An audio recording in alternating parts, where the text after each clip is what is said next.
രമേശ് ചെന്നിത്തല മാധ്യമങ്ങളെ കടന്നു അതിലേക്ക്. ഭ്രാന്ത് പിടിച്ചിരിക്കുന്നു, ആഭ്യന്തര വകുപ്പിന് ഭ്രാന്ത് പിടിച്ചിരിക്കുന്നു. ഏറ്റവും ക്രിമിനലായ ഉദ്യോഗസ്ഥന്മാരെ ഉത്തരവാദിത്തപ്പെട്ട സ്ഥാനങ്ങളിൽ നിയമിക്കുന്നതുകൊണ്ടുണ്ടാകുന്ന ഗുരുതരമായ അവസ്ഥയാണ് ഇപ്പോൾ നമ്മൾ കണ്ടുകൊണ്ടിരിക്കുന്നത്. മുഖ്യമന്ത്രിക്ക് പോലീസിലുള്ള കൺട്രോൾ തന്നെ നഷ്ടപ്പെട്ടിരിക്കുന്നു എന്നുള്ളതിന്റെ ഏറ്റവും വലിയ തെളിവാണ്. ഞങ്ങൾ അന്നേ പറഞ്ഞതാണ്, എലപ്പുള്ളിയിൽ കുടിവെള്ളത്തിന് ജനങ്ങൾ കേഴുന്ന സ്ഥലമാണ്. രണ്ടാം കൃഷി ചെയ്യുന്നില്ല. എന്താ കാര്യം? വെള്ളമില്ല. ഇത്രയും കൂടുതൽ വെള്ളത്തിന് വേണ്ടി കഷ്ടപ്പെടുന്ന ഒരു ജനത അവരുടെ സ്ഥലത്താണ് ബ്രൂവറിയും ലിസ്റ്ററിയും ബോട്ടിലിംഗ് പ്ലാന്റും ഇന്ത്യൻ വിദേശ നിർമ്മിത മദ്യവും ഉൽപ്പാദിപ്പിക്കാൻ ഈ ഗവൺമെന്റ് മുന്നോട്ട് പോയത്. അതിനെതിരെയുള്ള കോടതിയുടെ ശക്തമായ തിരിച്ചടിയാണ്.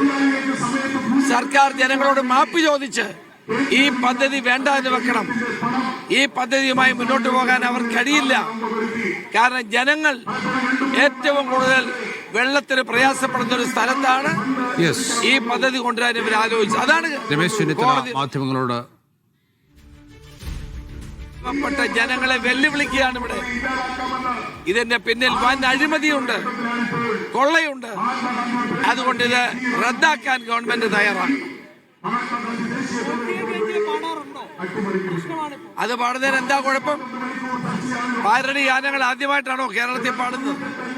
അതാരുടെ മതവികാരത്തെ വ്രണപ്പെടുത്തുന്ന ഒന്നല്ല. ഭക്തരുടെ ഹൃദയവികാരങ്ങളെ വെല്ലുവിളിക്കുന്നത് സ്വർണം കട്ടതാണ്. സ്വർണം കട്ടവരെ പിന്തുണയ്ക്കുന്ന ആളുകളാണ് പാട്ടുപാടിയതിനെതിരെ കേസ് കൊടുക്കുന്നത്. എന്ത് വിരോധാഭാസമാണ്! സ്വർണം കട്ടവരെ പാർട്ടിയിൽ നിന്ന് പുറത്താക്കാത്തവരാണ്.